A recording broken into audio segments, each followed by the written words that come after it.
ప్రసంగి గ్రంథము 7వ అధ్యాయం. ప్రసంగి గ్రంథం 7వ అధ్యాయము 8వ వచనం. అందరం కలిసి చదువుకుందాం.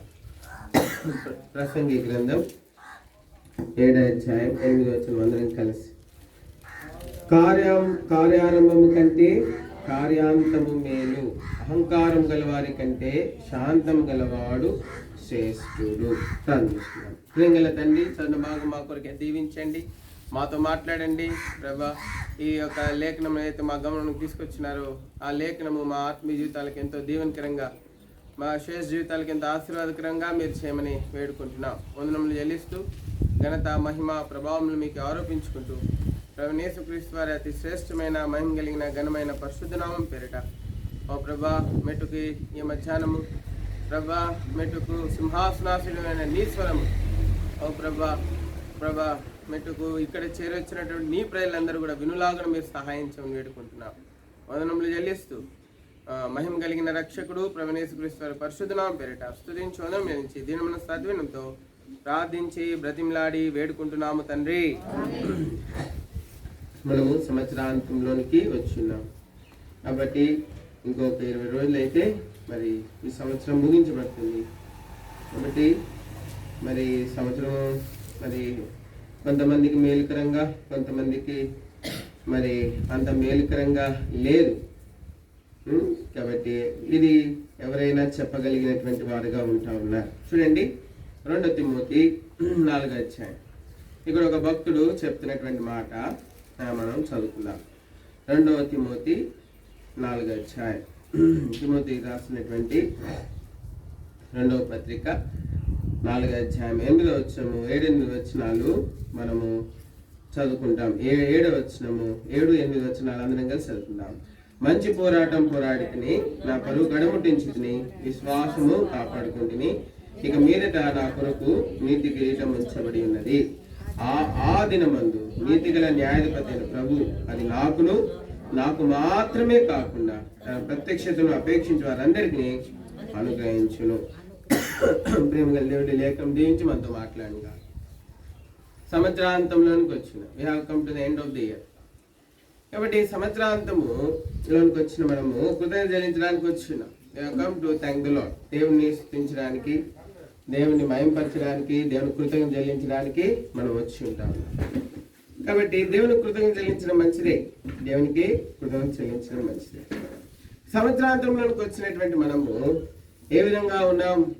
మన జీవితాలు మేలుకరంగా ఉన్నాయా? ఆశీర్వాదంతో నింపబడినట్లుగా కనబడుతున్నాయా? నష్టంతో నింపబడినట్లుగా కనబడుతున్నాయా అన్నది చాలా ఇంపార్టెంట్, చాలా ప్రాముఖ్యమైనటువంటి విషయం, మనం గ్రహించాల్సినటువంటి విషయం. కాబట్టి మనం కూడా మన పిల్లల్ని స్కూల్లో జాయిన్ చేసినప్పుడు వాళ్ళకి అకాడమిక్ ఇయర్ ఎండింగ్లో పరీక్ష పెడతారు. పరీక్ష పెట్టినప్పుడు దే ఇవాల్యుయేట్ దేర్ ఆన్సర్స్. వాళ్ళు స్కూల్ వాళ్ళు ఇచ్చిన ప్రశ్న పత్రానికి పిల్లలు రాసినటువంటి జవాబుల్ని వాళ్ళు ఇవాల్యుయేట్ చేస్తారు. How well they have performed in the exam. వాళ్ళు ఇచ్చినటువంటి ప్రశ్నలకి ఎంత సరైన జవాబులు రాశారన్న దాన్ని ఇవాల్యుయేట్ చేసి వాళ్ళకి గ్రేడింగ్ సిస్టమ్ ద్వారా గ్రేడింగో లేకపోతే పర్సంటేజ్ సిస్టమ్ ద్వారా నెంబర్ ఆఫ్ మార్క్స్ వాళ్ళు ఇస్తారు. So that is how we have come to the end of this 2021. So ఈ 11 నెలల 11 రోజులు, this the 11th day of the 12th month. ఇది 12వ నెలలో 11 రోజులు. 11 నెలల 11 రోజులు మన జీవితాలు ఏ విధంగా ఉన్నాయన్నది చాలా ప్రాముఖ్యం. కాబట్టి ఇందాక ఒక వచనం చదివినాం ప్రసంగిలో, కార్యారంభము కంటే కార్యాంతము మేలు. కాబట్టి సంవత్సరారంభము కంటే సంవత్సరాంతము మేలు. దాని తర్వాత పరిచర్య ఆరంభము కంటే పరిచర్య ముగింపు మేలు. ఒక దినం ఆరంభము కంటే ఒక దినం ఒక ముగింపు మేలు. ఎట్లా ఆరంభిస్తా ఉన్నాము, ఎట్లా ముగిస్తా ఉన్నాము? ఆరంభం ఎంత మంచిగా ఉండొచ్చు, కానీ ఆరంభంని మరి అదే విధంగా అంతం వరకు కొనసాగవలసినటువంటి వారంగా ఉంటా ఉన్నాం. ఒక తెలివైన విద్యార్థి జీవితంలో మనం చూస్తే ఫస్ట్ అకాడమిక్ ఇయర్ బిగినింగ్లో ఫస్ట్ యూనిట్ టెస్ట్లో ఎటువంటి మార్క్స్ వస్తాయో ఫైనల్ యాన్యువల్ ఎగ్జామ్లో కూడా, మెయిన్ ఎగ్జామ్లో కూడా he will perform in the same way. అట్లనే మన విశ్వాస జీవితాల్లో, కుటుంబ జీవితాల్లో, సంఘ జీవితంలో, సేవా జీవితాల్లో మనం ఎట్లా ఆరంభించినాము, ఏ తీర్మానాలతో ఆరంభించినాము, ఏ యొక్క ప్రణాళికలతో ఆరంభించినాము, అయితే మరి ఏ విధంగా మనం ఈ సంవత్సరాంతంలోనికి వచ్చి ఉంటా ఉన్నాము. కాబట్టి సంవత్సరాంతంలోనికి వచ్చినటువంటి మనము ఏ విధంగా ఉన్నాం అన్నది చాలా ప్రాముఖ్యమైనటువంటి. How well we have did in this year. ఈ యొక్క సంవత్సరంలో 2021లో ఆత్మీయంగా, కుటుంబముగా ఎంతగా మనము దేవునికి ఇష్టముగా జీవించగలిగినాం, ఎంతగా దేవుని చేత ఆశ్రయింపబడినాము, ఎంతగా దేవునికి సన్నిహితంగా రాగలుగుతూ వచ్చింటున్నాము, ఎంతగా దేవుడు దాచించినటువంటి ఉద్దేశంలోనికి మనం ఎక్కి వెళ్ళగలిగినటువంటి వారంగా ఉంటూ వచ్చింటున్నాము, ఎంతగా దేవుణ్ణి సంతోషపరచగలిగినటువంటి వారంగా ఉంటా ఉన్నాము, ఎంతగా దేవుని ఒక ప్రణాళికను అనుసరించి సంఘానికి, సామాజిక జీవితంలో ఇతరులకు మేలుకరంగా ఉన్నాము. ఇది చాలా ప్రాముఖ్యమైనటువంటి విషయము. మనల్ని మన గురించి మనము తీర్పు తీర్చుకోవాల్సినదిగా లేదా పరీక్షించుకోవాల్సినటువంటిదిగా ఉంటా ఉన్నది. కాబట్టి ఈ సంవత్సరాంతంలోనికి వచ్చినాం. కార్యారంభం కంటే కార్యాంతం మేలు, సంవత్సరారంభం కంటే సంవత్సరాంతం వేలు. కాబట్టి 2021 అంతంలోనికి వచ్చినాం. This hardly 19 days is left in this year ending in the month of December. కాబట్టి మనము పరిశీలించుకోవాల్సినటువంటి వారంగా ఉన్నాం. మనం పరిశీలించుకోవాల్సినటువంటి వారంగా ఉంటున్నాం. అందుకే 2 తిమోతిలో 4వ అధ్యాయంలో మనం చూస్తే ఇక్కడ అపోజిట్ అయినటువంటి పౌలు అనేటువంటి ఒక వ్యక్తి ఉన్నాడు. కాబట్టి ఈ వ్యక్తి చెప్తున్నటువంటి మాట ఏమిటంటే, మంచి పోరాటం పోరాడి తిని, నా పరువు కడముటించి తిని, విశ్వాసం కాపాడుకుంటుని, ఇక మీదట నా కొరకు నీతి కిరీటము ఉంచబడి. కాబట్టి తన యాత్రలు ప్రభుని నమ్మినటువంటి దినం మొదలుకొని మరి ఈ భూలోకములో తన ఆఖరి దినం వరకు కూడా, ఆఖరి శ్వాస వరకు కూడా మంచి పోరాటం పోరాడినాడు. మరి అంత మాత్రమే కాదు, ఈయన చెప్పగలిగినటువంటి ఒక మాట ఏమిటంటే, నేను ఈ మంచి పోరాటం పోరాడని చెప్తా మాత్రమే కాదు కానీ ఇంకో మాట చెప్తా ఉన్నాడు. చూడండి, 1 కొరింథీ 15వ అధ్యాయం. 1 Corinthians 15th chapter. 1 కొరింథీ 15వ అధ్యాయం.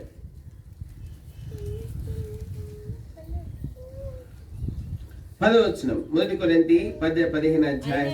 అయినను నేనేమై ఉన్నానో దేవుని కృప వలన అయ్యున్నాను, మరియు నాకు అనుగ్రహింపబడిన ఆయన కృప నిష్ఫలము కాలేదు గాని వారందరికంటే నేను ఎక్కువగా ఏం చేసేది ప్రయాసపడుతుంది. మనం చూస్తా ఉన్నాము.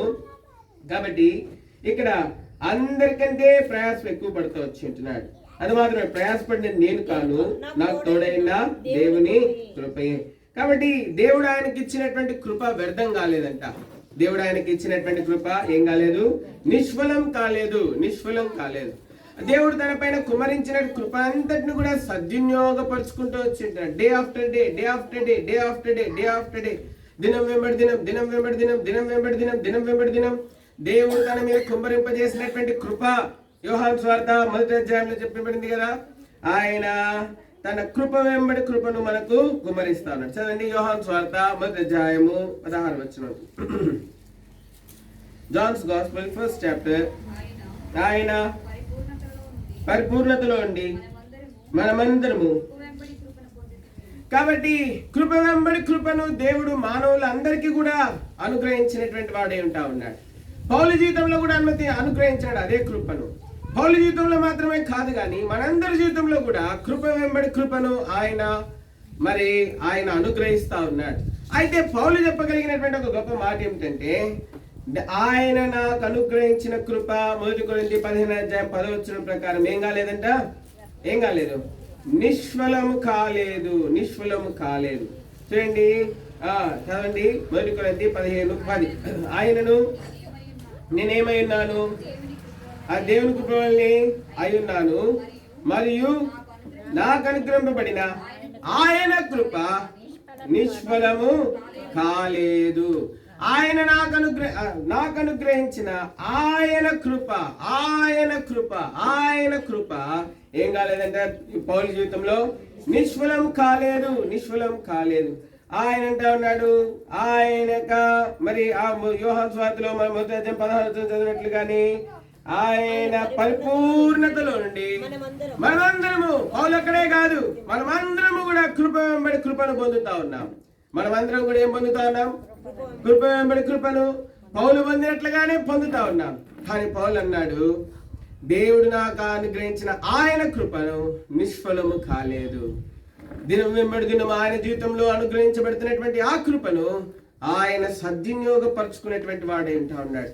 కొంచెం మాత్రం కూడా ఆత్మీయ జీవితంలో నిర్లక్ష్యం లేని వాడుగా ఉంటూ వచ్చి ఉంటున్నాడు. కొంచెం మాత్రం కూడా దేవునితో సహవాసం కలిగి ఉండే విషయంలో ఏమాత్రం నిర్లక్ష్యం లేని వాడుగా ఉంటూ వచ్చి ఉంటున్నాడు. అందుకే ఆయన జయ జీవితం జీవించగలుగుతూ వచ్చి ఉంటున్నాడు. కొంతమంది జీవితాలు చూస్తే సంవత్సరారంభం నుండి సంవత్సరాంతం వరకు ఓటమిలే, అన్ని ఓటమిలే. ఆత్మీయ జీవితంలో ఓటమే, ఆత్మీయ జీవితంలో సంతోషం ఉండదు. కుటుంబ జీవితంలో ఓటమే, కుటుంబ జీవితంలో సంతోషం ఉండదు. వ్యక్తిగత జీవితంలో ఓటమే, వ్యక్తిగత జీవితంలో సంతోషం ఉండదు. అన్ని ఓటమిలే వారి జీవితాల్లో. అంత నిష్ఫలమే, అంత నిష్ఫలమే. నిష్ఫలమైనటువంటి జీవితంగా చాలా మంది జీవితాలు కనబడతా ఉన్నాయి. చాలా మంది జీవితాలు ఓటమితో కనబడతా ఉన్నాయి. చాలా మంది జీవితంలో నిష్ఫలమైనవిగా కనబడతా ఉన్నాయి, ఓటమితో కనబడతా ఉన్నాయి, దుఃఖంతో కనబడతా ఉన్నాయి. ఓడిపోయిన వారు ఎవరు కూడా సంతోషంగా ఉండలేరు. కాబట్టి దుఃఖంతో, నిట్టూర్పులతో ఓడిపోయిన వారు ఎవరు కూడా ధైర్యంగా సమాజంలోనికి, అందరి మధ్యలోనికి రాలేరు. మరి వారు దుఃఖంతో, నిట్టూర్పుతో మాత్రమే కాదు, సిగ్గుతో, అవమానంతో ఓడిపోయిన వారు సిగ్గుపడతారు. సిగ్గుతో, అవమానంతో నిండుకునేటువంటి వారిగా ఉంటా ఉన్నారు. చాలా మంది జీవితాలు ఈ విధంగానే ఉన్నాయి. కుటుంబ జీవితాలు ఈ విధంగానే ఉన్నాయి. ఆత్మీయ జీవితాలు ఈ విధంగానే ఉన్నాయి. వ్యక్తిగత జీవితాలు ఈ విధంగానే ఉన్నాయి. సిగ్గుకరమైనవి గాను, దుఃఖకరమైనవి గాను, అవమానకరమైనవి గాను, నిష్ఫలమైనవి గాను, ఫలం లేనివి గాను అనేక మంది జీవితాలు ఉన్నట్లుగా మరి దేవుని వాక్యం బైబిల్ తెలియజేస్తా ఉంది. కాబట్టి ఈ సంవత్సరాంతంలో లోనికి మనం వచ్చి ఉంటున్నాం. పౌలు తన జీవితం యొక్క ఆఖరిలో చెప్పినటువంటి మాట ఏంటి అంటే, నేను మంచి పోరాటం పోరాడి తిని, ఏం చేసినాడంట? మంచి పోరాటం పోరాడినాడంట, విశ్వాసం కాపాడుకున్నాడంట. పరుగుడు ఏం చేసినాడు? కడముటించినాడు, విశ్వాసం కాపాడుకున్నాడు. ఆయన కొరకు ఏం ఉంచబడిందంట? నీతి కిరీటం ఉంచబడింది. నీతి కిరీటం ఉంచబడింది. నీతి కిరీటం ఎందుకంటే ఆయన జయించినాడు కాబట్టి నీతి కిరీటం ఇవ్వబడింది. నీతి కిరీటం ఆయన కొరకు సిద్ధం చేయబడింది. ఎట్లా వచ్చింది నీతి కిరీటము? ఎట్లా వచ్చింది నీతి కిరీటం అంటే, ఎట్లా వచ్చింది జయవంతమైన జీవితము? ఎట్లా వచ్చింది జయవంతమైన జీవితం అంటే, దేవుడు దినం వెంబడి దినము తన పరిపూర్ణత నుండి ఆయనకు అనుగ్రహించిన కృపను వ్యర్థం చేయక ఆ కృపలో నిలిచి ఉన్నవాడుగా ఉంటున్నాడు. అందుకే సాతాను యొక్క తంత్రములను జయించగలుగుతూ వచ్చింటున్నాడు. సంఘ జీవితంలో, వ్యక్తిగత జీవితంలో సాతాను యొక్క అనేకమైన అగ్నిబాణములను ఆ కృపలో నిల్చున్న వాడిగా వాటిని ఆర్పివేయగలుగుతా వచ్చిన్నాడు. పౌలు తాను సంఘానికి అంత మాత్రమే కాదు, అనేక మందికి ఎంతో ఆశీర్వాదకరమైన వాడిగా ఉంటూ వచ్చింటున్నాడు. అందుకే ఫిలిప్పీలకు రాస్తూ ఏమంటున్నాడంటే, నేను వెడలిపోయి ప్రభుతో కూడా ఉండాలని నాకున్నది, కానీ అయితే ఈ శరీరం అందునుట ఎవరికి మేలు? మీకు మేలు కరము అని చెప్పి అపోసైనటువంటి పౌలు మరి ఫిలిప్పీ సంఘానికి రాస్తూ మాటలు రాస్తా ఉన్నాడు. కాబట్టి ఆయన వెడలిపోయి, చూడండి ఫిలిప్పీలకు రాసిన మొదటి పత్రిక 1వ అధ్యాయము 23వ వచనం చదండి. 23-20 ఈ రెంటి మధ్యను ఇరుకుబడి ఉన్నాను, నేను వెడలిపోయి క్రీస్తు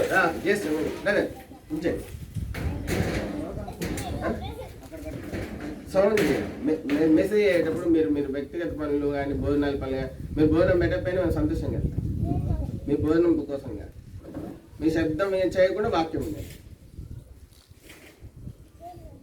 ఈ మీటింగ్ కోసం హైదరాబాద్ నుంచి వచ్చాను నేను.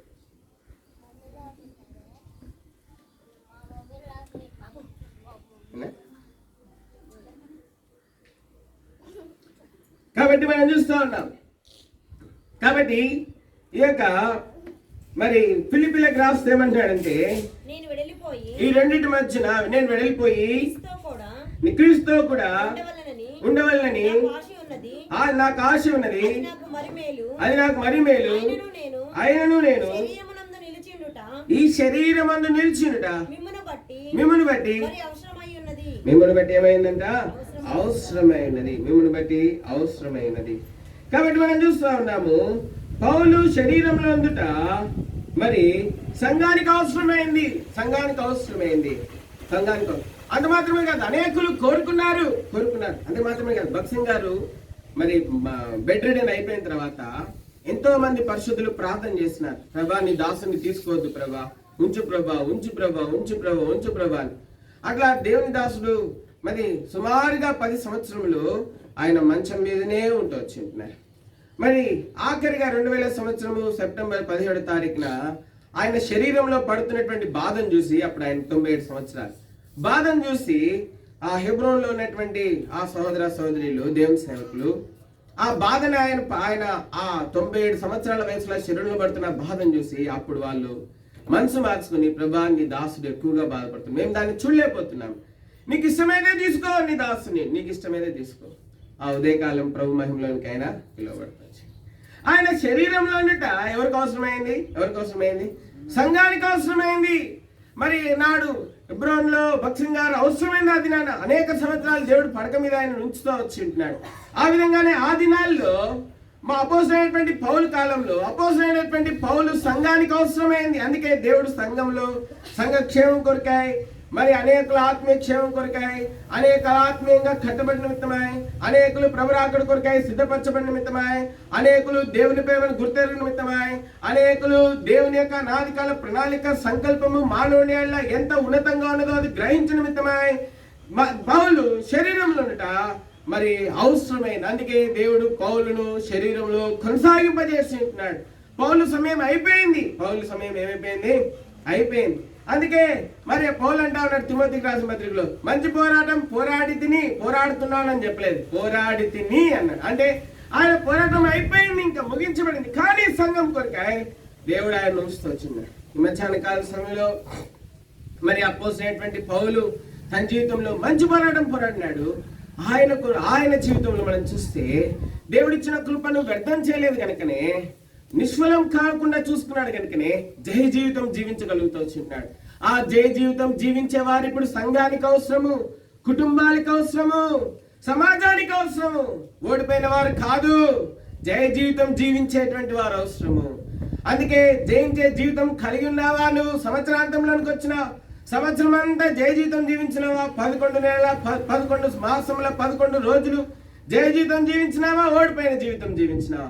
దేవుడు నీకు ఇచ్చిన కృపను వ్యర్థం చేసినావేమో, వ్యర్థపరుచినావేమో. బహుశా ఈ సంవత్సరాంతంలోనికి వచ్చినటువంటి నీవు ధైర్యంగా నేను దేవుడు నాకు ఇచ్చినటువంటి కృపను సద్వినియోగపరుచుకున్నాను, వ్యర్థం కాలేదు, నిష్ఫలం కాలేదని చెప్పలేని స్థితిలో ఉన్నావేమో. పౌలైతే చెప్పగలిగినాడు. మరి నీ విషయం ఏంటనేది చాలా ప్రాముఖ్యమైనటువంటి విషయం. చూడండి, నిర్గమాకాండం 34వ అధ్యాయంలో మనం చూస్తే, ఇశ్రాయేలీలకు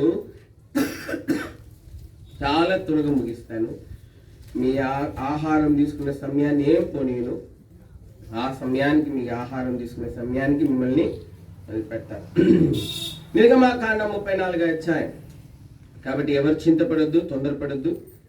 కాబట్టి కొన్ని నిమిషాలు దేవుని వాక్యాన్ని జాగ్రత్తగా వినడానికి ప్రయత్నించండి. నిర్గమాకాండం 34వ అధ్యాయం.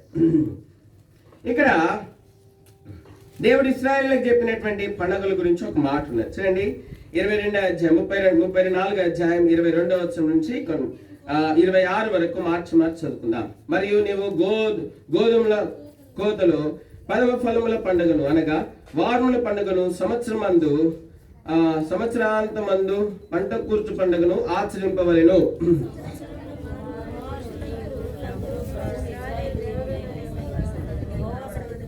ఏలయనగా నీ ఎదుట నుండి జనులను వెళ్ళగొట్టి నీ పొలిమేరలను గొప్పవిగా చేసేదను. మరియు నువ్వు సంవత్సరమునకు ముమ్మారు నీ దేవుడైన యెహోవా సన్నిధిని కనబడు భూమునప్పుడు ఎవడు నీ భూమిని ఆశింపడు.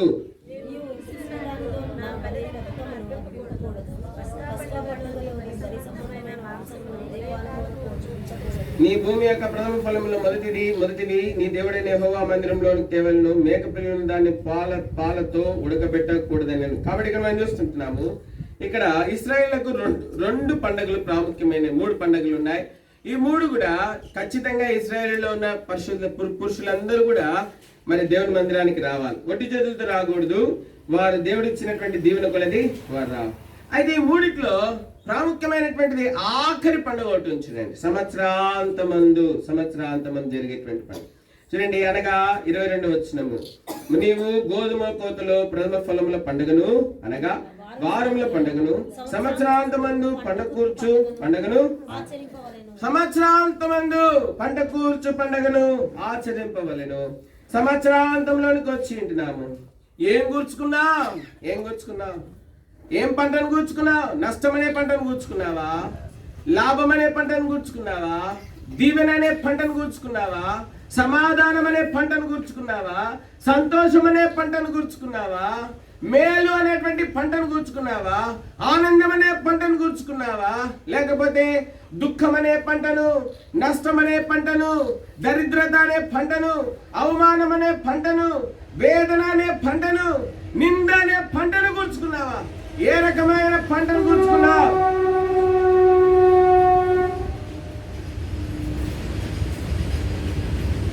కాబట్టి ఏ రకమైన పంటను కూర్చుకున్నామనేది చాలా ప్రాముఖ్యమైనటువంటి విషయం. అది రాబడి సంవత్సరాంతమందు పంట కూర్చు పండుగలను ఆచరింపవలను.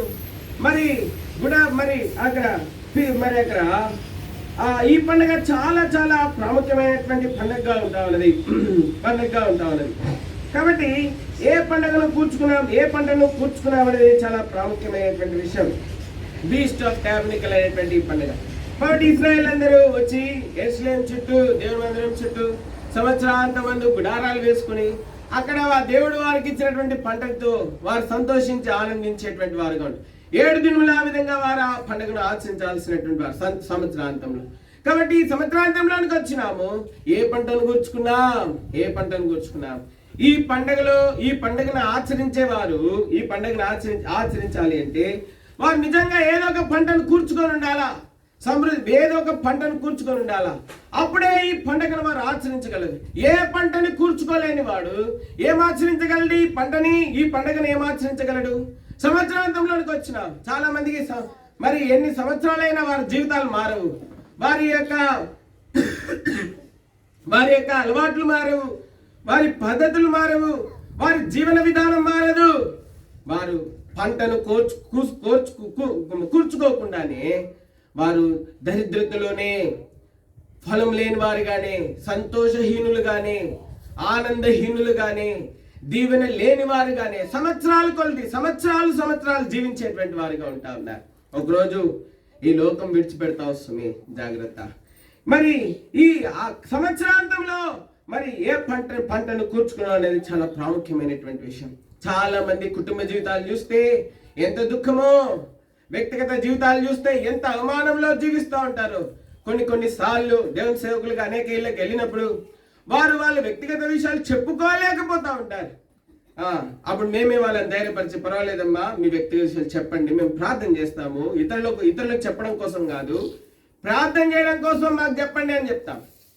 అప్పుడు చెప్తారు, అన్నా మా కుటుంబంలో ఇట్లయింది, అన్నా మా కుటుంబంలో అట్లయింది, ఈ అవమానం వచ్చింది, ఇట్లా జరిగింది. ఎంత నష్టము, ఎంత నష్టం. ఎందుకు? ప్రభు ఎప్పుడు నష్టపరచడు, ప్రభు ఎప్పుడు దుఃఖపరచడు, ప్రభు ఎప్పుడు అవమానపరచడు. రోమీయులకు రాసినటువంటి పత్రిక 5వ అధ్యాయం.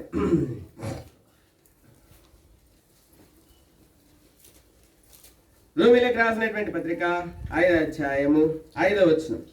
రోమీయులకు రాసినటువంటి పత్రిక ఒక 10 నిమిషాల్లో చూసుకుని ముగిస్తాం. ఒక 10 నిమిషాలు ఓపికతో. ఎందుకనగా ఈ నిరీక్షణ వల్ల ఏం చేయాలంట? సిగ్గుపరచ. ప్రభువైన యేసునందు విశ్వాసం ఉంచిన వారు సిగ్గుపడనక్కర్లేని వారుగా ఉంటారు. ఈ నిరీక్షణ, ఏ నిరీక్షణ? ప్రభువైన యేసుక్రీస్తునందలి నిరీక్షణ. అందుకే అక్కడ రాయబడింది కొలస్సీలకు రాసినటువంటి పత్రికలో 1వ అధ్యాయంలో క్రీస్తు యేసు ప్రభు వారి మనకు మహిమ ఏమైనాడంట? నిరీక్షణ. చదవండి, కొలస్సీలకు రాసినటువంటి మొదటి పత్రిక 1వ అధ్యాయము 27వ వచనము ఆఖరి భాగం.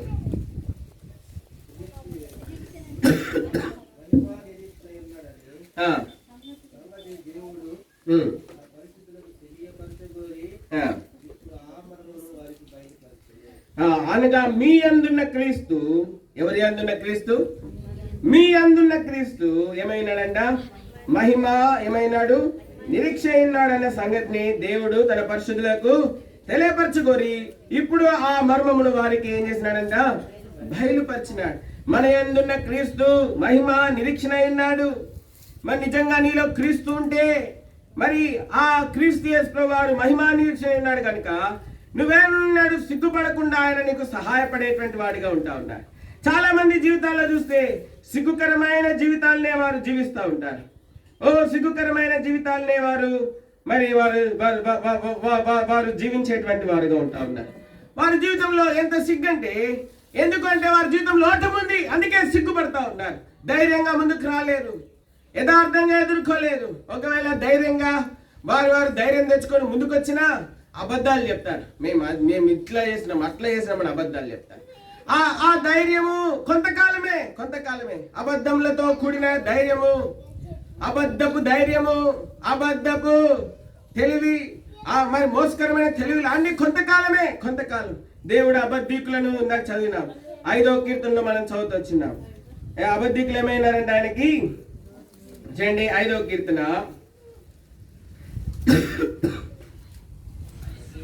6వ వచనం. అబద్ధమాడు వారిని నీవు నశింపజేయుదువు. 5వ వచనం. డాంబికులు నీ సన్నిధిని నిలవలేరు, పాపం చేయవారందరూ నీకు అసహ్యులు. అబద్ధీకులు ఆయన నశింపజేసేటువంటి వారు. అబద్ధపు ధైర్యము, కొంతమంది అబద్ధపు ధైర్యంతో ముందుగా బాగానే ఉన్నాం అంత ఓటమే జీవితంలో, అంత బాగానే ఉన్నాం. కాబట్టి క్రీస్తు యేసు ప్రభువు అనే మహిమ నిరీక్షణ, ఆయన యందు విశ్వాసం ఉంచి నిరీక్షించినటువంటి వారి జీవితంలో సిగ్గుపడకుండా చేస్తాడు ప్రభు వాళ్ళని. ఏ పరిస్థితిలోనైనా, ఎటువంటి స్థితిలోనైనా దేవుడు వారికి తృప్తికరమైన జీవితం ఇస్తారు. ఎవరైతే క్రీస్తు యేసు ప్రభువు వారిని కలిగి ఉన్నారో వారికి ఆయన తృప్తి కలిగినటువంటి జీవితం ఇస్తాడు. హెబ్రీయులకు రాసినటువంటి పత్రిక 13వ అధ్యాయము 5వ వచనం. ధనాపేక్ష లేని వారే మీకు కలిగిన వాటితో తృప్తి పొందినడి, నిన్ను ఏమాత్రమును విడువను, నిన్ను ఎడబాయనని. కాబట్టి ఎవరైతే యేసుక్రీస్తు ప్రభు వారిని మహిమ నిరీక్షణగా కలిగి ఉన్నారో, ఎవరైతే ప్రభువుని యేసునందు నిరీక్షణ కలిగి ఉన్నారో అన్ని విషయములలో వారికి దేవుడు ఎటువంటి జీవితం ఇస్తాడు? తృప్తి కలిగినటువంటి జీవితం ఇస్తాడు. ఎటువంటి జీవితం ఇస్తాడు? తృప్తి కలిగినటువంటి జీవితం. ఎందుకంటే ఆయన వారిని ఎన్నడూ విడువడు, ఎడబాయడు గనక. చాలాసార్లు మనం ప్రభునందు నమ్మిక ఉంచాం. ఇంకా దేన్నో నమ్ముకుంటాం. మనుషులు నమ్ముకుంటాం, పిల్లల్ని నమ్ముకుంటాం, తల్లిదండ్రులు నమ్ముకుంటాం, అధికారులను నమ్ముకుంటాం, వాళ్ళని నమ్ముకుంటాం, వీళ్ళని నమ్ముకుంటాం. అందుకే మన జీవితంలో తృప్తి లేదు. నిరాశ అన్నున్నా కూడా నిరాశే. కాబట్టి మనం చూస్తా ఉన్నాం చాలా మంది జీవితంలో ఓటమి ఉంది, అవమానకరమైన జీవితం జీవిస్తా ఉన్నారు. చూడండి ఇంకొక మాట ఉంది 37వ కీర్తనలో, ఇంకొక మాట చూడండి 34వ కీర్తన 5వ వచనం. వారు ఆయన తట్టు చూడగా వారికి వెలుగు కలిగెను, వారి ముఖంలో ఎన్నడును ఏం కాదంట, లజ్జింపకపోవును. సిగ్గుపడాల్సినటువంటి అవసరం లేకుండా, మరి భయపడాల్సినటువంటి అవసరం లేకుండా దేవుడు చేసేటువంటి ఎవరైతే ఆయన వైపు చూస్తారో, ఆయన ఎందుకు నమ్మిక కలిగి ఉన్నారు. కాబట్టి ఇశ్రాయేలీలకు సంవత్సరాంతంలో జరిగే పంట కూర్చుకొను గుడారాల పండుగ చాలా చాలా ప్రాముఖ్యమైనది. ఏదో ఒకటి కూర్చుకోవాలా, సంవత్సరంలో ఏదో ఒకటి కూర్చుకోవాలి. ఏం కూర్చుకున్న వారందరూ వచ్చి సంతోషంతో దేవుని సన్నిధిలో గుడారాల పండుగలో ఉంటే, సంవత్సరం అంతా దేవుడిచ్చిన కృపను వ్యర్థం చేసినటువంటి వారు ఆ గుడారాల పండుగలో పాలు పొందలేని వారుగా ఉంటారు. ఎందుకంటే వారి పంట పురుగులు, శత్రు ఆశించింది. వారి ఇళ్లలోకి శత్రు ప్రవేశించినాడు, వారి పొలంలోనికి శత్రు ప్రవేశించినాడు, వారి కుటుంబాల్లోనికి శత్రు ప్రవేశించినాడు, వారి జీవితాల్లోనికి శత్రు ప్రవేశించినాడు. కారణం ఏమిటి? దేవుడు వారికి ఇచ్చినటువంటి కృపను వారు వ్యర్థం చేసినారు. ద్వితీయోపదేశకాండం నిర్గమాకాండం 34వ అధ్యాయంలో మనం చూస్తే అక్కడనే రాయబడింది. చూడండి నిర్గమాకాండము 34వ అధ్యాయము 24వ వచనం. ఏలైనగా నీ ఎదుట నుండి జనములను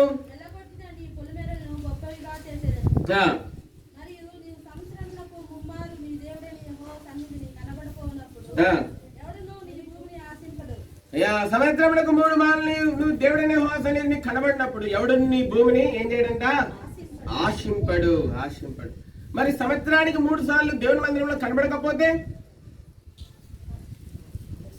కనబడితే ఆశింపడు, కనబడకపోతే ఆశిస్తాడా లేదా? ఖచ్చితంగా ఆశిస్తాడు. దేవుడు వదిలేస్తాడనమాట. ఏ కుటుంబం అయితే దేవుని సన్నిధిని నిర్లక్ష్యం చేస్తారో, ఏ వ్యక్తి అయితే దేవుని సన్నిధిని నిర్లక్ష్యం చేస్తాడో, ఏ కుటుంబం అయితే, ఏ విశ్వాసి అయితే దేవుని సన్నిధిని అలక్ష్యం చేస్తాడో, ఆరాధనను అలక్ష్యం చేస్తాడు, సంఘంతో కలిసి ప్రార్థించడం అలక్ష్యం చేస్తాడు, ఆ కుటుంబంలోనికి శత్రువు ఏం చేస్తాడు? ఈజీగా వచ్చేస్తాడు. ఏం చేస్తాడు? ఇక వాడికి ఇంకా తలుపులు లేని ఇల్లు లాగా ఉంటుంది అనమాట. ఆ ఇల్లు ఏంటి?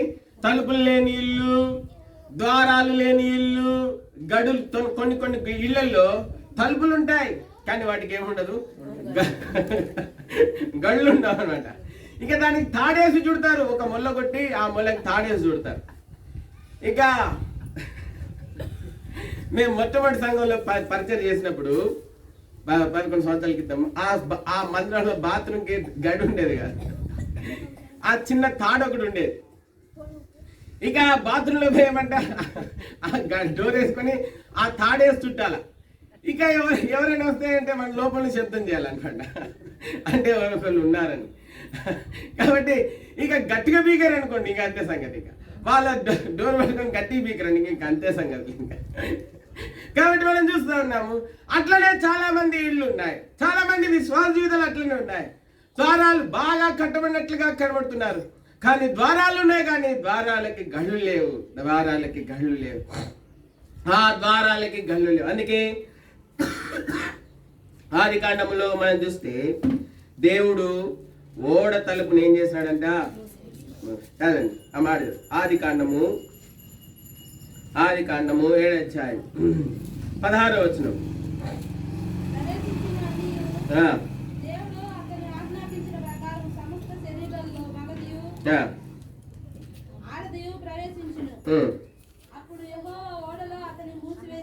అప్పుడు యెహోవా ఓడలో అతన్ని ఏం చేసినాడంట? మూసివేసాను. ఎప్పుడు దాకా మూసివేసినాడు అంటే చూడండి, 8వ అధ్యాయము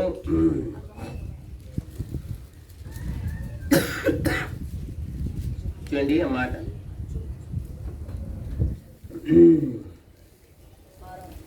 6వ వచనం చదవండి. 40 దినములైన తర్వాత నోవహు తాను చేసిన ఓడ కిటికీ తీసి చాలండి. 40 దినాలు మూయబడింది. ఎన్ని దినాలు? 40 దినాలు. ఎంతవరకు అంటే అపాయము దాటిపోయేంత వరకు, ఉగ్రత దాటిపోయేంత వరకు, నష్టము దాటిపోయేంత వరకు, శత్రువు ఓడించబడేంత వరకు ద్వారం మూయబడింది. మనం ఏం చేస్తున్నామంటే మన గడియలు లేని ఇళ్లలో ఉంటున్నాం కాబట్టి శత్రువు వాడికి టైం పాస్ కోసం మన దగ్గరకు వచ్చిపోతా ఉంటారు. టైం పాస్ కోసం. కొంతమంది ప్రభుని నమ్మనోళ్ళు వాళ్ళకి ఏదైనా ఆఫీస్లో టైం ఉందనుకోండి, ఏదైనా పని మీద ఎక్కడికైనా వెళ్ళారు, 3 గంటల పని ఉందనుకోండి, పక్కనే సినిమా థియేటర్ ఎక్కడుందో అని చూసుకుంటారు.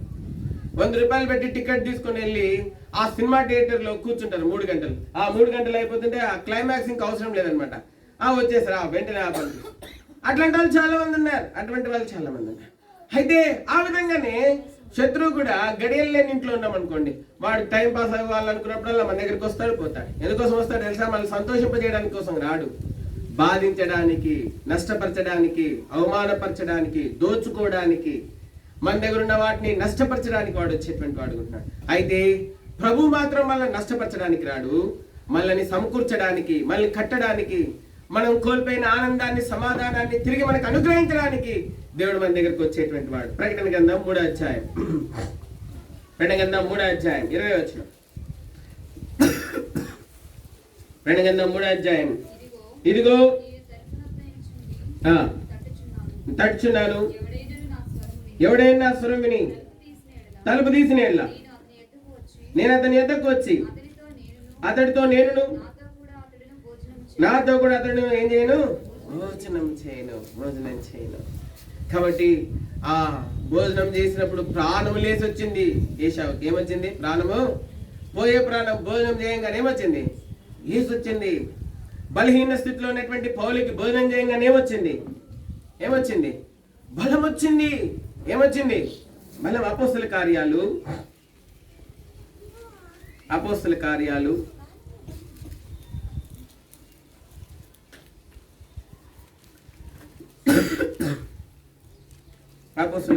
9వ అధ్యాయం. అపోస్తల కార్యాలు 9వ అధ్యాయం చేయండి. 19వ వచనం చదండి. పిమ్మట అతడు దమస్కులోనున్న శిష్యులతో కూడా కొన్ని దినములుండెను. 9వ అధ్యాయం 19వ వచనం. 18లో ఉంది, ఇంగ్లీష్ లో 19. అప్పుడు ఆయన కళ్ళు నుండి దృష్టి కలిగి లేచి బాప్తిస్మం పొందెను. తరువాత ఆహారం పుచ్చుకొని బలపడెను. ఆహారం తీసుకుని ఏం పడినాడంటే ఆయన బలపడెను. ఏలియా దగ్గరికి ఆహారం పంపించినాడు దేవుడు. ఇదిగో మరి శక్తికి మించిన ప్రయాణం ఉన్నది కనుక ఆహారం తిను అంటే 2 సార్లు పెట్టినాడు. పౌలు దగ్గరికి ఆహారం పంపించాడు, బలపరచడానికి పంపించినాడు. ఏషవ ఆహారం తిన్నాడు, పోతున్న ప్రాణము ఆయనకి తిరిగి తేబడింది. కాబట్టి మనం చూస్తూ ఉన్నాము, అపోస్తలుడైన పౌలు ఓడలో ప్రయాణం చేస్తున్నప్పుడు రొట్టెను విరిచి ఇచ్చినాడు, అందరూ సంతోషించి ఆనందించినారు.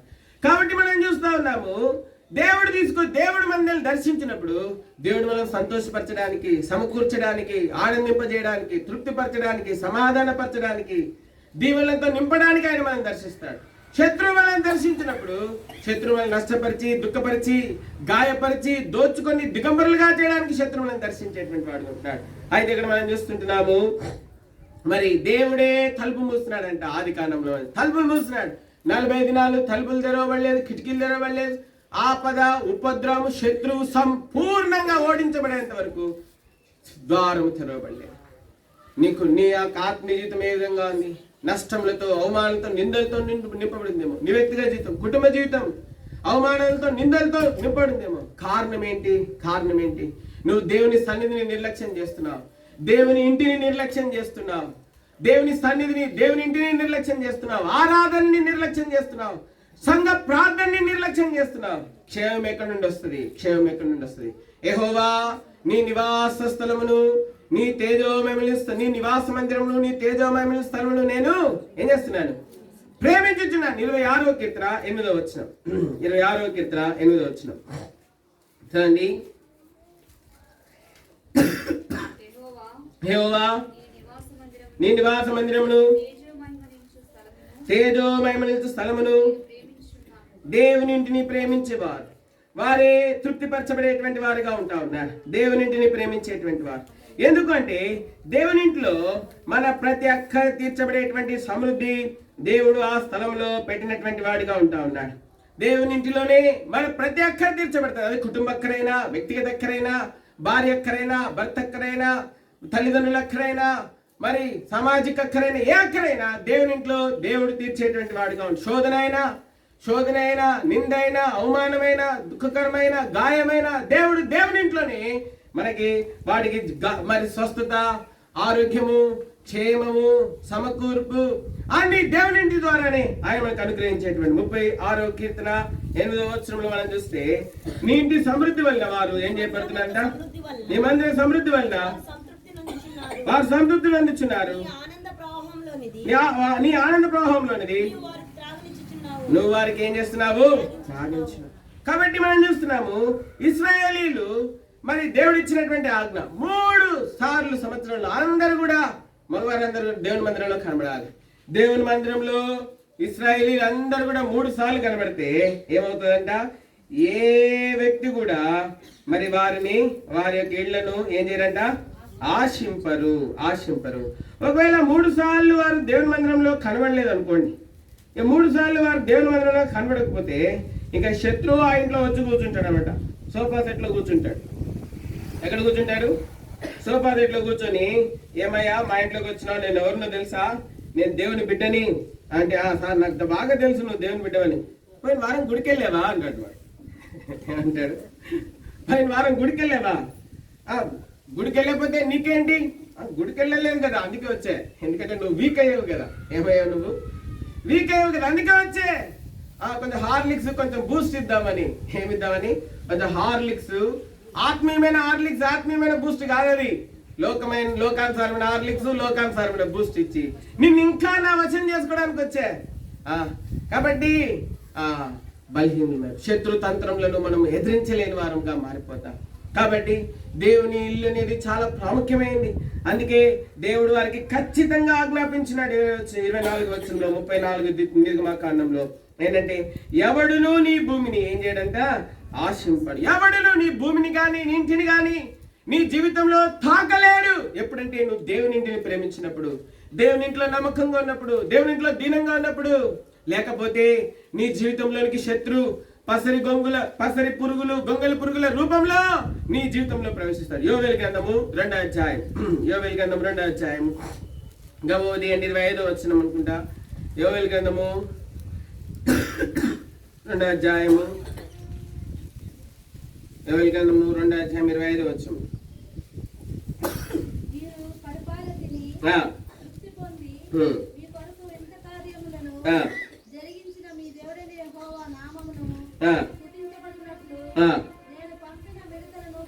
నేను పంపిన మిడతలను, గొంగలి పురుగులను, పసరు పురుగులను, చీడ పురుగులను నా మహాసైన్యము తినివేసిన సంవత్సరముల పంటను నీకు మరలా. సంవత్సరాలు వ్యర్థమైపోయిన ఇశ్రాయేలీల జీవితంలో సంవత్సరాలు పంటలు వేస్తున్నారు, గోధుమ పంట వేస్తున్నారు. పోయిన సంవత్సరం గోధుమ పంట చేతికి రాలేదు, ఈ సంవత్సరం యావల పంట వేద్దాం అనుకున్నారు, యావల పంట వేసినారు. పోయిన సంవత్సరం కంటే ఎక్కువ నష్టం వచ్చింది ఈ సంవత్సరం. సరే, ఈ సంవత్సరం యావల పంట రాలేదు, ద్రాక్ష పంట వేద్దాం, ద్రాక్ష వేసినారు. గోధుమ పంట, ద్రాక్ష పంట, యావల పంట కంటే ద్రాక్ష పంటకి ఇంకెక్కువ పురుగులు పెట్టినాయి. ఎంత నష్టం వచ్చింది! సంవత్సరం వెంబడి సంవత్సరం నష్టం అధికమవుతుంది, కానీ అప్పులు అధికమవుతున్నాయి, అవమానాలు అధికమవుతున్నాయి, నిందలు అధికమవుతున్నాయి, వేదనలు ఎక్కువ అవుతున్నాయి, దుఃఖం ఎక్కువ అవుతుంది, కానీ మేలు ఏమీ జరగడం లేదు. మేలేంది? కారణం ఏంటి అంటే ఒకటే, దేవుని ఇంటిని ప్రేమించకపోవుట, దేవుని ఇంటిలో కనబడకపోవుట, దేవుని ప్రజలతో కలిసి ప్రభుని ఆరాధించుటేందుకు ఆసక్తి లేకపోవుట, దేవుని ప్రజలతో కలిసి దేవుని క్షేమం కొరకే ప్రార్థన చేయకపోవుట, ఇది ఏ కారణమై ఉంటాను. అందుకే ప్రభు చెప్పినాడు, నా సైన్యము. ఏం సైన్యం అంటే ఆయనది? ఆయనకు ఒక సైన్యం ఉందంట. ఆ సైన్యం ఏంటి? గొలియాతు లాంటి సైన్యం కాదు అది. ఏంటి? గొలియాతు లాగా పెద్దగా ఉన్నతంగా ఉండడు ఆ సైన్యం. దేవుని సైన్యం ఏంటంటే చిన్న. దేవుని సైన్యం ఏంటి? చిన్న. ఏంటి ఆ సైన్యం అంటే చూడండి, నేను పంపిన మిడతలు, గొంగలి పురుగులు, పసరి పురుగులు, చీడ పురుగులను నా సైన్యం అని చెప్తున్నాడు దేవుడు. ఏంటంట ఆయన సైన్యం అంట? గొంగలి పురుగులు, మిడత పురుగులు, పసరి పురుగులు, చీడ పురుగులు. ఇవి ఎంతుంటాయండి? ఏళ్ళంతా కూడా ఉండవు. ఎంతుంటాయి? ఏళ్ళంతా కూడా ఉండవు. చాలా చిన్నవి. కానీ చిన్నవే, కానీ ఏం చేస్తాయి తెలుసా? పెద్ద నష్టాన్ని చేస్తాయి. ఏం చేస్తాయి? చిన్నవే, చూడ్డానికి చిన్నవే. ఇదేం చేస్తారులే అనుకుంటా. ఆ చిన్నదే గొప్ప నష్టాన్ని చేస్తుంది. చాలా సార్లు మన విశ్వాస జీవితంలో కొంచెం నష్టం కనపడినప్పుడు, కొంచెం అవమానం ఎదురైనప్పుడు, కొంచెం బాధ కలిగినప్పుడు, ముందే ఆత్మీయ జీవితంలో, సంఘ జీవితంలో జాగ్రత్త పడితే గొప్ప అవమానాలు రాకుండా మనల్ని మనం కాపాడుకోగలం. కాబట్టి ఈ మధ్యాహ్న కాల సమయంలో కృతజ్ఞత చెల్లించడానికి వచ్చి ఉంటున్నాను. 5వ కీర్తన ఆఖరి వచనంలో, నీ నామమును బట్టి వారు ఏం చేస్తారు? ఉల్లసింతురు. నీ నామమును ప్రేమించి వారు నిన్ను గూర్చి ఏం చేస్తారంట? ఉల్లసింతురు. 5వ కీర్తన ఆఖరి వచనము, ఆఖరి భాగం, 12వ వచనం ఆఖరి భాగం, అందరం కలిసి. కావున నీ నామమును ప్రేమించి వారు నిన్ను గూర్చి ఏం చేస్తారు? ఆయన నామాన్ని ప్రేమించేవారు దేవునింటిని ఎన్నడూ విడనాడనటువంటి వారుగా ఉంటున్నారు. ఆయన నామాన్ని ప్రేమించేవారు. దావీదులాగా, యెహోవా నీ నివాస మందిరమును, నీ తేజోమయమైన స్థలమును నేను ఏం చేస్తున్నాను? ప్రేమించుచున్నాను ప్రభా. నిన్ను ప్రేమిస్తున్నాను, నీ ఇంటిని ప్రేమిస్తున్నాను, నీ పరిశుద్ధుల్ని ప్రేమిస్తున్నాను. 16వ కీర్తన 4వ వచనం. 16వ కీర్తన 4వ వచనం.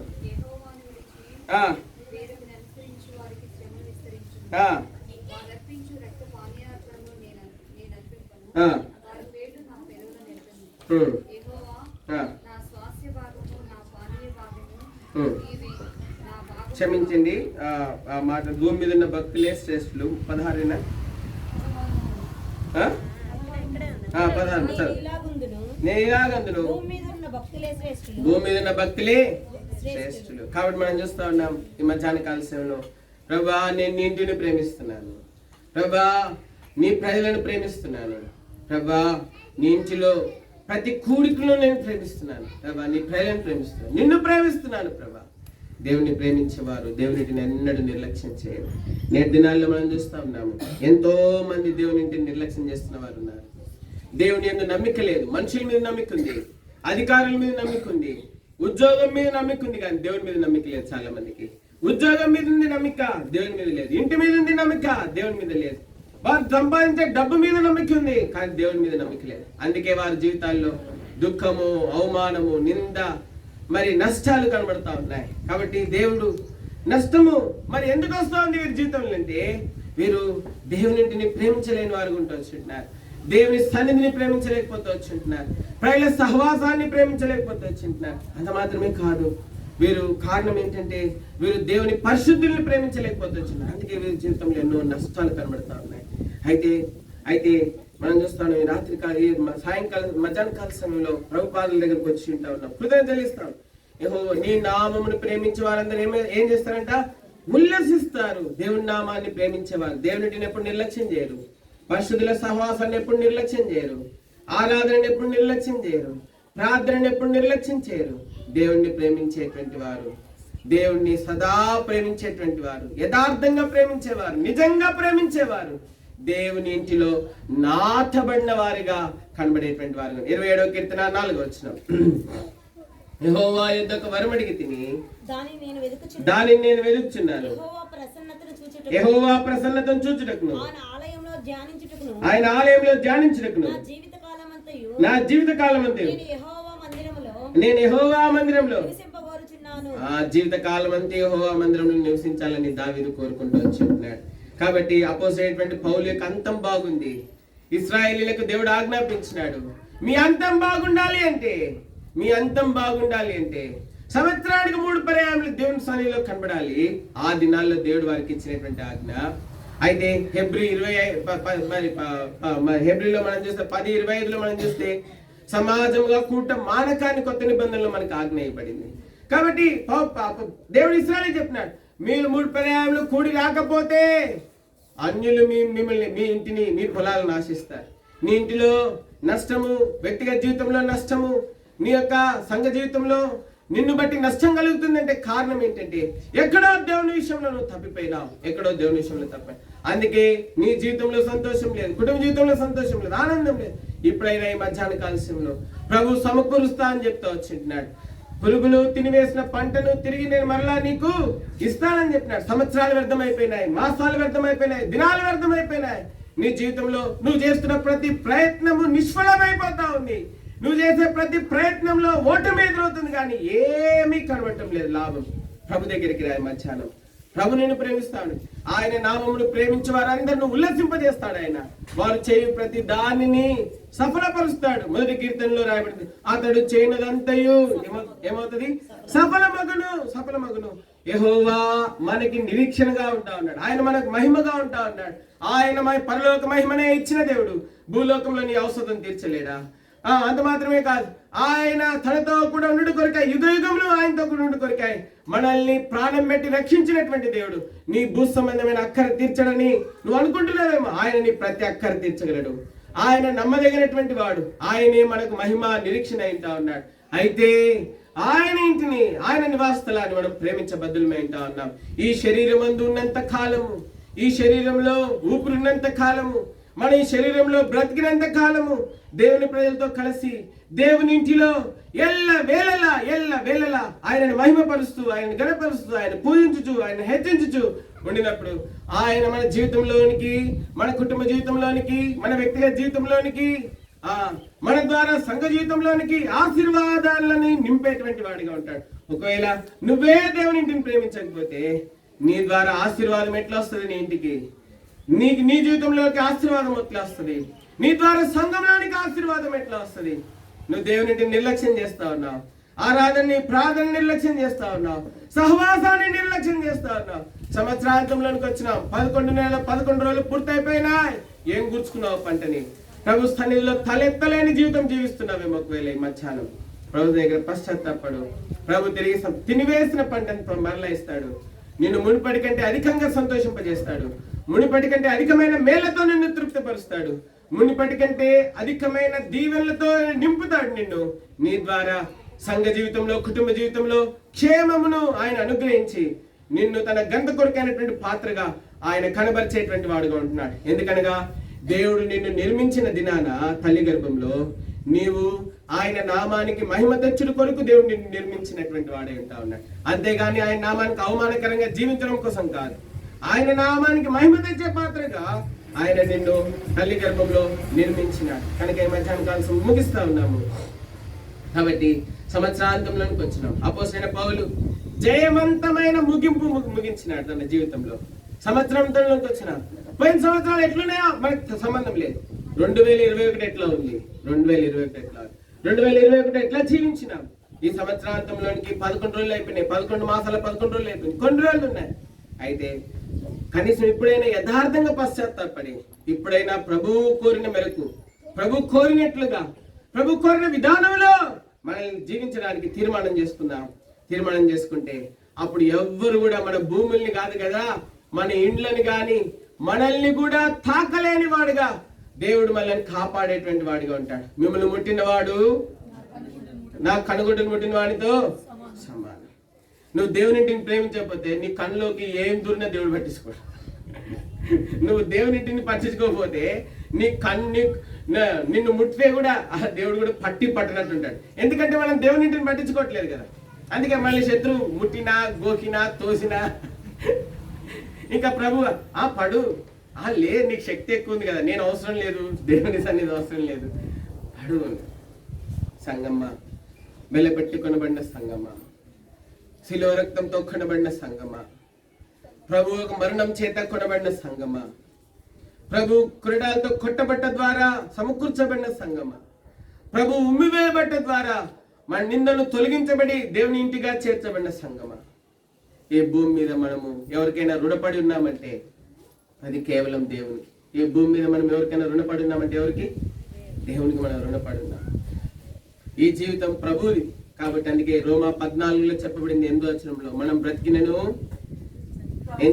ప్రభు కోసం బ్రతుకుతున్నాం, చనిపోయినను ప్రభు కోసమే.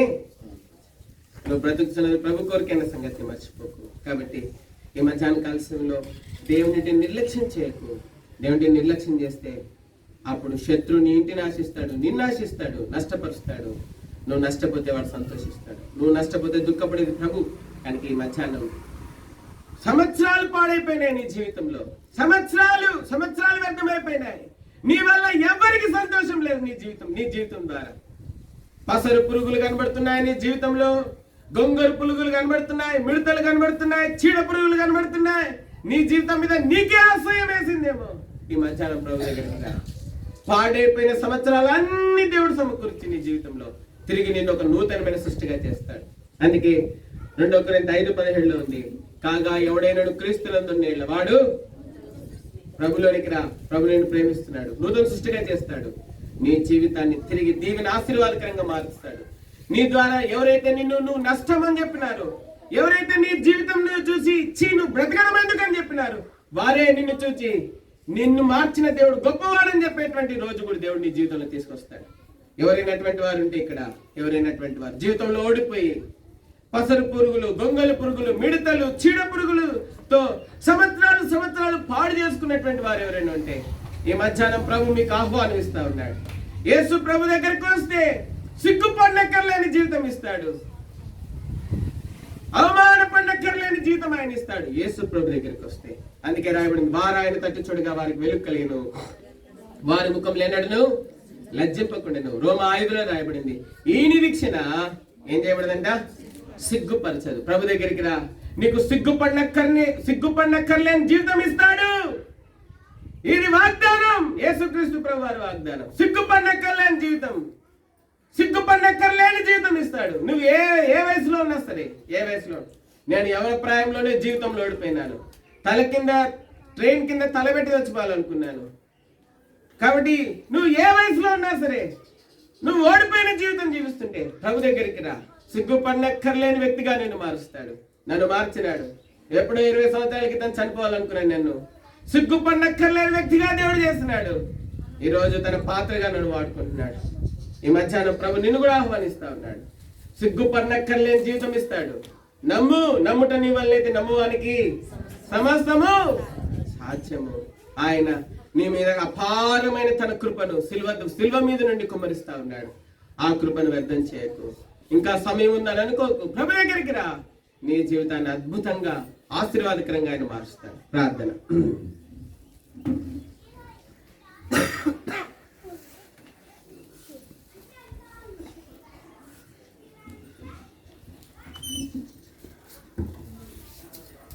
రాజు గారు ఒక మాట ప్రార్థన చేస్తారు వాక్యం తెలుగులో. దాని తర్వాత కర్లపాల మోస్ గారు కూడా ప్రభుని స్తుతిస్తారు క్లుప్తంగా. దాని తర్వాత ఆఖరి ప్రార్థన ఆశీర్వాదం చేసుకుంటాం. రైట్.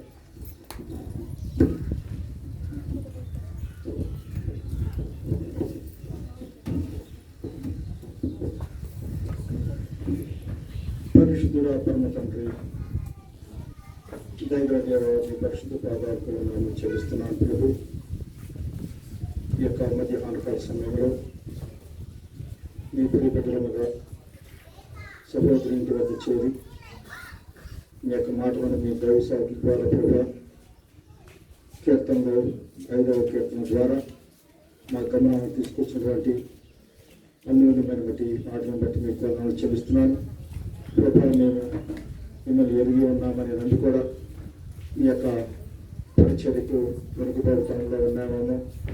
అందును బట్టి మా జీవితంలో ఆయా పిల్లల ద్వారా ఆయా నడక ద్వారా మా జీవితాలను కట్టుపరుచుకుంటూ వస్తున్నారు. మా గమనాన్ని తీసుకొచ్చినటువంటి మీ యొక్క మాటలను బట్టి మీకు వందనాలు చెల్లిస్తున్నాను ప్రభు. మా యాత్రా జీవితంలో మీరు చెప్పినటువంటి అమూల్యమైన మాటల ద్వారా మేము ఎదురు చూడక మీ అన్ని విశ్వాసం కలిగి ప్రేమితులు కలిగి జీవించే శక్తి సామర్థ్యతను మాకు అనుకరిస్తున్న ద్వారా దాన్ని బట్టి మీకు వందనాలు చెల్లిస్తున్నాను ప్రభు. వాక్యము మీరు చెప్తున్నటువంటి వాక్యంలో మనుషులు పెట్టే ఆహారం మాత్రం కాదు, కానీ దేవుని నోటి నుండి వచ్చు ప్రతి వాక్యం జీవించిన వాక్యం ద్వారా సెలవుస్తున్నారు ప్రభు. మా యాత్రా జీవితంలో ప్రభు మరి మీ ఎందుకు నా ప్రవృత్తులు కలిగి విశ్వాసం కలిగి నిరీక్షణ కలిగి జీవించే శక్తి సామర్థ్యతను మాకు అనుగ్రహించండి. ఈ లోకంలో ఏ రకమైనటువంటి సిగ్గు అనేది మాలో కనపడకుండా మీకు సాక్షులుగా ఉంటానికి సహాయం చేయమని ప్రార్థిస్తున్నాను ప్రభు. ఈ కూడికలో ఎవరైతే ప్రభు ఇంకా వెనుకంజ వేస్తూ ఉన్నారో అట్టి వారిని పురుకొల్పి మీ యొక్క వాక్యంలో స్థిరపరిచి బలపరిచి ప్రభు మీరు అక్కడికై చిత్తపాటు కలిగి ఉండడానికి సహాయం చేయమని ప్రార్థిస్తున్నాం. రక్షించబడిన వారు వారి యొక్క యాత్ర జీవితంలో మరి అనేక మందిని రక్షించేవారుగాను మరి వారి వారి కుటుంబాలు కూడా రక్షించబడటానికి సహాయం చేయమని ప్రార్థిస్తున్నాను. కృప కనికరం కలిగిన దేవా మీకు వందనాలు చెల్లిస్తున్నాను. సహోదరి వారికి ఇచ్చినటువంటి బిడ్డలను వారికి ఇచ్చినటువంటి సంతానాన్ని వారి యొక్క రక్త సంబంధులు పొంది వ్యక్తులందరూ జ్ఞాపకం చేసుకుని ఇంకా ఎవరు వారి కుటుంబాల్లో రక్షణ మారు మనసు లేని వారికి ఉంటే రక్షణ మారు మనసులో గట్రా సహాయం చేయండి. మరి ఇక్కడ కూర్చున్న వారిలో కూడా ఇంకా మిమ్మల్ని సంపూర్ణమైన రక్షకుడుగా అంగీకరించకుండా జీవిస్తే ప్రభా ఆ రక్షణ కార్యం ఆ కార్యములు వారి యొక్క హృదయాల్లో జరిగించి ప్రభా రాబోయే దినాల్లో మీకు సాక్షులు ఉండడానికి సహాయం చేయమని ఈ కోరిక ఆది నుండి అంత వరకు మీకు తోడుగా ఉన్నందుకే వందనాలు చెల్లిస్తూ ముందున్న సమయాన్ని మీకు అప్పగిస్తుండగా యేసు ప్రభు నామములో స్తుతిస్తూ ప్రార్థిస్తున్నాం పరమ తండ్రి. ఆమేన్. ఇప్పుడు వస్తారు కర్లపాలెం సేవకులు వచ్చి వాక్య వెలుగులో ప్రభుని స్తుతిస్తారు. ఇంతవరకు కాపాడిన ప్రభుని పునఃప్రతిష్ఠించుకుంటూ సంఘంగా ప్రభుని యోగ్యమైన దాన్ని సేవించుకుంటున్నాయి. వాక్య వెలుగులో ప్రభుని స్తుతిస్తారు. ప్రేమల మా ప్రియ పరలోక తండ్రి, మహాపరిశుద్ధుడైన దేవాన్ని స్తోత్రాలు చెల్లిస్తున్నాం. ఆయన జీవాధిపతి జీవుల దేవ మహిమల రాజా నీకు వందనాలు స్తోత్రాలు చెల్లిస్తున్నాను. ఈ ఉదయం మధ్యాహ్నకాల సమయంలో ఈ దాసురాలు డిజోసుమ సహోదరి వారి యొక్క గృహంలో ఏర్పాటు చేయబడినటువంటి ప్రత్యేకమైనటువంటి నాయన గృహంలో కూడిక వరకై ముందుగా ప్రార్థిస్తూ వచ్చినటువంటి దానం బట్టి మీకు వందనాలు స్తోత్రాలు ప్రభా. మీరు ఏర్పాటు చేసినటువంటి ఏక దినము ద్వారా ప్రభా వారి జీవితంలో ఈ యొక్క 2021 సంవత్సరం అంతా కూడా కాచి కాపాడుతూ వచ్చిన విధానం బట్టి మీకు వందనాలు స్తోత్రాలు చెల్లిస్తున్నాం. ఈ శివరాంతరంలో ప్రభువా నా తండ్రి మరి వారి జీవితాల్లో కలుగు చేస్తూ వచ్చినటువంటి గొప్ప ఆదరణ బట్టి మీకు వందనాలు స్తోత్రాలు ప్రభువా. మరి మీ దాసుల ద్వారా తీసుకురాబడినటువంటి లేఖన భాగము కీర్తన 5 నుంచి 1 వచ్చిన 12 వచ్చిన వరకు మీరు మాట్లాడుతూ వచ్చిన నీ మాటలను బట్టి మీకు వందనాలు ప్రభువా. అయ్యా నా తండ్రి 12వ వచనములో అయ్యా మరి నిన్ను ప్రేమించేవారు నీ మందిరమును ప్రేమించేవారు ఏ విధంగా సంతోషించెదరో నా తండ్రి మీరు మాట్లాడుతూ వచ్చిన మాటలను బట్టి మీకు వందనాలు. మరి తల్లి ఈ సమయంలో నాయన ద్వితీయోపదేశకాండము 11, 12లో కూడా సంవత్సరాంతం వరకు నీ కనుదృష్టి నాయన దాని మీద ఉంచిందని వాగ్దానం ప్రకారం ఇక 21వ సంవత్సరములో ప్రభువా ఈ శివరాంతరములో నాయన మరి 11 నెలల 11వ దినములో ఈ విధంగా ప్రభువా వారి గృహంలో మేము నిన్ను స్తుతించి గణపరిచేవారిగా సంఘముగా సమాజముగా సార్వత్రిక సంఘముగా చేరి ప్రభువా నిన్ను స్తుతించడానికి గల కారణము నాయన ఇక్కడ వచ్చిన ప్రతి ఒక్కరి జీవితాల్లో కూడా వారే కాక మా జీవితాల్లో కూడా మీరు చేస్తూ వచ్చిన నాయన అనేకమైనటువంటి మేలు ఉపకారములు తండ్రి. నేటి దినం చూడకుండా అనేకులు ఈ లోకములో కాలగమనములు కలిసిపోయిన వారు అనేకులు ఉన్నారు. అలాగే మీ పిలుపును అందుకుని మీ రాజ్యంలో చేరిన వారు అనేకులు ఉన్నారు. కానీ ప్రభువా ఈనాడు మేము సజీవ లెక్కలో ఉన్నామంటే నాయన ఇది మీ యొక్క అపారమైనటువంటి కృప అని నా తండ్రి. ఆ యొక్క కృపను బట్టి నాయన మేము ఈ విధంగా సజీవ లెక్కలో ఉంటూ వచ్చినాం. సజీవులే కదా నిన్ను స్తుతించేదని, మృతులెవరు స్తుతించరని మీరు సెలవిస్తూ వచ్చారు. కాబట్టి ప్రభువా నా తండ్రి ఈనాడు సజీవుడైనటువంటి మిమ్మలను సజీవులైనటువంటి మేము ఈ విధంగా నాయన ఈ యొక్క సంవత్సరాంతంలో ఈ విధంగా సంఘముగా సమాజముగా చేరి నిన్ను స్తుతించడానికి గణపరచడానికి కొనియాడి కీర్తించడానికి ఇచ్చినటువంటి ఈ దాసుల ద్వారా తీసుకురాబడినటువంటి లేఖన భాగములు బట్టి మీకు వందనాలు. ప్రసంగిలో కార్యారంభం కంటే కార్యాంతము మేలు అని మీరు సెలవిస్తూ వచ్చారు. అలాగే అనేక మంది భక్తుల జీవితాల్లో కూడా ప్రభువా మరి తండ్రి ఆ వాటిని ఎంతో గొప్పగా జరిగిస్తూ వచ్చారు తండ్రి. అలాగే ఎంతో మంది పాత నిబంధనలు కూడా ఉన్నారు. సౌలు జీవితంలో నా తండ్రి కార్యారంభం ఎంతో ఉన్నతముగా ఉన్నది, కానీ కార్యాంతం ఎంతో దౌర్భాగ్య పరిస్థితి. ఇలాగా చెప్పుకుంటూ పోతే అనేక మంది దైవదేవులు ప్రభువా అధినాయకులు లేఖనములు నా తండ్రి. అయితే ఈనాడు ప్రభువా ఈ విధంగా మేము ఆయన కార్యారంభము కంటే కార్యాంతము మేలుని ప్రభు ముగింపు ఎంతో చాలా ప్రాముఖ్యమైందని మీరు సెలవిస్తూ వచ్చాం. కాబట్టి నా తండ్రి ఆ ముగింపు ఆయన పరిపూర్ణమైనదిగా సంతోషకరమైనదిగా ఆనందకరమైనదిగా ఉండాలంటే నీ సన్నిధిని ఇంటిని నాయన నీ సావాసమును పరిస్థితులను ప్రేమించాలని మీరు సెలవిస్తూ వచ్చారు. సార్వత్రిక సంఘములో కూడా ప్రభువా నిన్ను ప్రేమించువారు నాయన అనేటువంటి మాట ప్రకారం దాన్ని నిన్ను ప్రేమించు వారికి నాయన ఏ మేలు కొదువు ఉన్నదని మీరు సెలవిస్తూ వచ్చారు. కాబట్టి ప్రభువా ఈ విధంగా నా తండ్రి నిన్ను ప్రేమించేటువంటి జీవితం ఈనాడు ఆయన మరి కడవ దినములో అంది దినములో అనేకులు ప్రేమ సల్లారిపోతుందని మీరు సెలవిస్తూ అయితే ప్రభువా నీ బిడ్డలమైన మేము నాయన మరి ఏ విధముగా నీకు ప్రేమ కలిగి అన్యోన్యత అనురాగము కలిగి జీవించాలో కావాల్సినటువంటి కృపను మీరు మాకు అనుగ్రహిస్తూ వచ్చినందుకే మీకు వందనాలు స్తోత్రాలు. తిరిగి ఏ విధంగా నాయన సమస్తము సమకూడి మేలుకై జరిగిస్తూ వచ్చిన విధానం బట్టి మీకు వందనాలు స్తోత్రాలు చెల్లిస్తూ ఈ యొక్క కుటుంబ సభ్యులతో పాటు మరి ప్రభువా సంఘముగా సమాజముగా మేము కూడా నిన్ను స్తుతించి గణపరిచి కొనియాడి కీర్తించడానికి ఇచ్చిన నా తండ్రి నీ యొక్క దాసుల ద్వారా తీసుకురాబడిన అనేకమైనటువంటి లేఖన భాగం పరిశుద్ధ గ్రంథంలో తీసుకురాబడిన ప్రతి ఒక్క శ్రేష్టమైనటువంటి మాటలను బట్టి మీకు వందనాలు స్తోత్రాలు చెల్లిస్తూ నాయన ముందున్న సమయంలో నిశ్చితమైతే మీరు అక్కడ ఆలస్యమైతే మా పోకడ ఆలస్యమైతే ప్రభువా ఈ లోకంలో నీ రాకడ వరకు మా పోకడ వరకు ఈ లోకంలో జీవించే వరకు నాయన మా విశ్వాస జీవితంలో మేము ఎల్లప్పుడూ నీ కొరకు నాయన విశ్వాసము ప్రేమ నిరీక్షణ నిలవరముగా ఉండమని మీరు సెలవిచ్చిన రీతిగా ప్రభువా మరి తండ్రి వాటన్నిటికంటే ప్రేమ శ్రేష్టమైనది సెలవిచ్చి వచ్చాము. ఆ విధంగా మరి తండ్రి ఈ విధంగా మేము మా జీవితాలను మేము కొనసాగడానికి కావాల్సిన నీ కృపా సహాయం మాకు దయచేయమని ఎన్ని ఆటంకాలు అవరోధాలు నాయన మరి ఎన్ని అడ్డుమండలు మరి శత్రువు సాతాను దుష్టుడు తీసుకొచ్చినా కానీ వాటన్నిటి నుంచి ప్రభువా తాలుకొని ఓల్చుకొని సహించుకొని ముందుకు సాగే జీవితం మీరు మాకు అనుగ్రహిస్తున్నానికే మీకు వందనాలు స్తోత్రాలు చెల్లిస్తూ అయితే ప్రభువా మీరు పంపించేటువంటి ఆ మహాస్నానం చేత మేము ఎక్కడ నష్టపోకుండా ఉండాలంటే మీ సన్నిధిని నీ సావాసమును నీ బిడ్డలను నీ దాసులను మీ ఇంటిని ప్రేమించే వారు ఉండాలని మీ దాసులు సెలవిచ్చిన మాట ప్రకారం ఆ విధంగా ఎల్లప్పుడూ మీతో కూడా నాయన మేము రెండంతల ఆశీర్వాదాన్ని పొందుకునేటువంటి నీ బిడ్డలుగా మమ్మల్ని తీర్చిదిద్దమని సహాయం చేయమని ఈ రాసుల ద్వారా తీసుకురాబడిన ప్రతి లేఖన భాగాన్ని బట్టి మీకు వందనాలు స్తోత్రాలు చెల్లిస్తూ ఇన్ని మేలు ఉపకారం చేసినటువంటి నాయన మా పరమ తండ్రికి మీకు ఏమిచ్చి రుణం తీర్చుకోగలం మీరు ఇచ్చిన రక్షణ పాత్ర చేత పట్టుకొని నాయన విరిగిన నెరిగిన హృదయముతో కృతదాసులు చెల్లించి అర్పించి ఆరాధించి ప్రార్థిస్తున్నాను తండ్రి ఆమేన్. రింగల మా పళ్ళు తండ్రి పరిశుద్ధుడైన దేవా మీ పాసనకు వస్తా ఉన్నాం. మానవ హద్దుబాటులో తేబడిన లేఖన భాగం తబడిన వాక్యం నీరు కట్టి ఫలింపచేయండి. సంవత్సరాంతంలో శిశుకళ గృహంలో ఈ విధంగా కృతజ్ఞత కూడిక కలిగి ఉండడానికి మీరు ఇచ్చిన కృపకే వందనాలు. యెహోవా నిన్ను ప్రేమించేవారు ఉల్లసింతురు కనుక నిన్ను ప్రేమించేవారు ఉల్లసిస్తారు.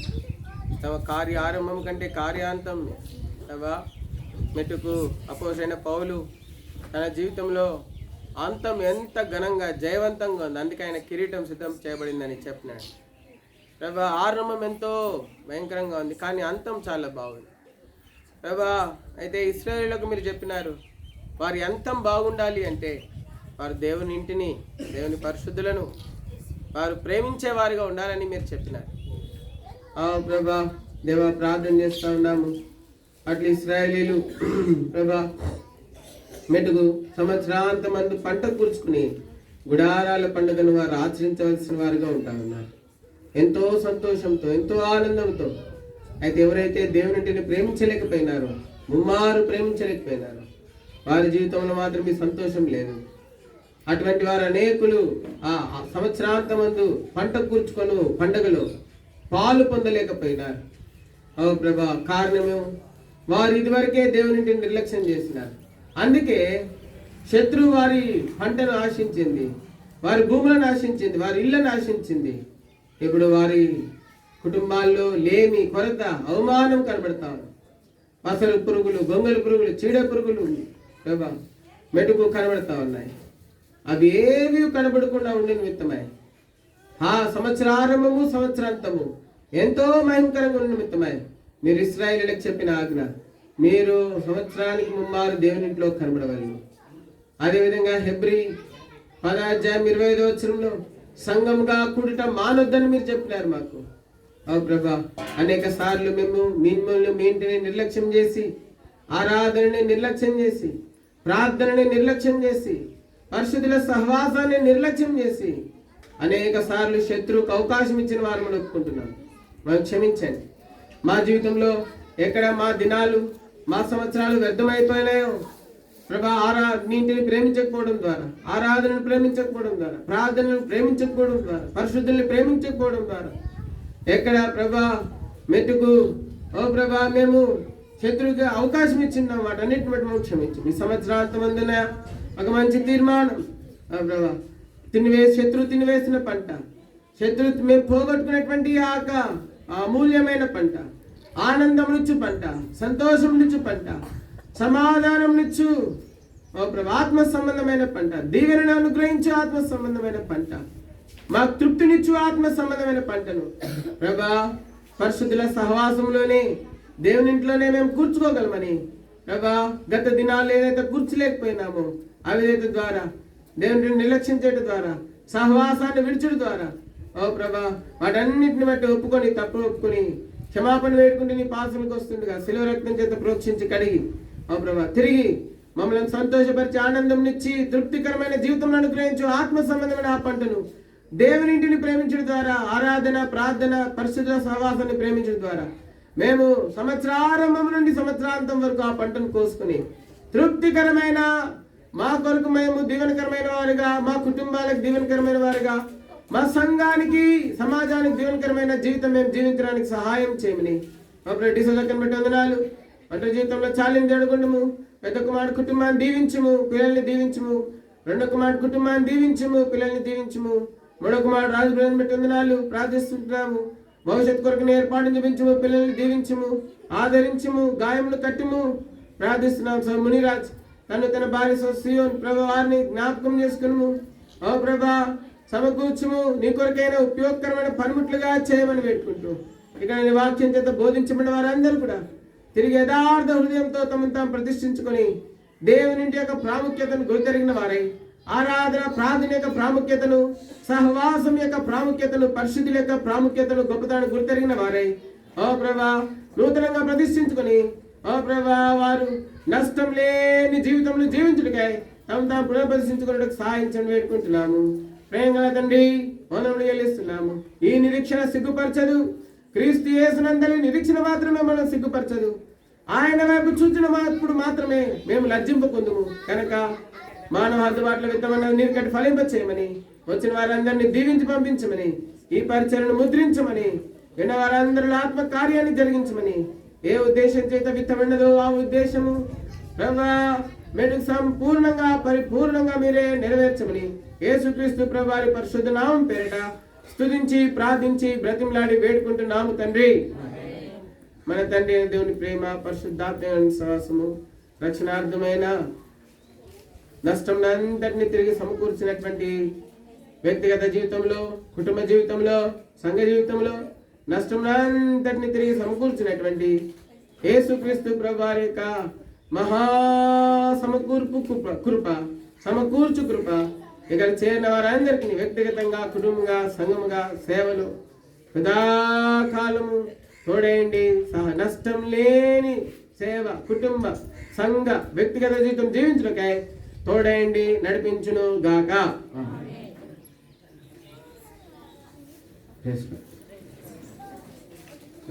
భోజనానికి పిలుస్తారు ఎవరన్నా వచ్చి. రాజు బ్రదర్ పిలుస్తారు. రాజు బ్రదర్ రండి. పెద్ద అబ్బాయి, పెద్ద అబ్బాయి, రెండో అబ్బాయి, మూడో అబ్బాయి. రాజు బ్రదర్ రండి.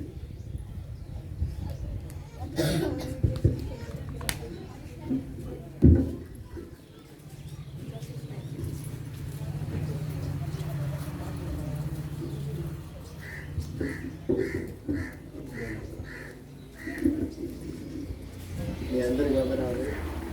మా విజ్ఞాపన మన్నించ వచ్చినందుకు అందరికి వందనాలు. అందరూ భోజనం చేసుకుని వెళ్ళండి. ఇదే ప్లీజ్.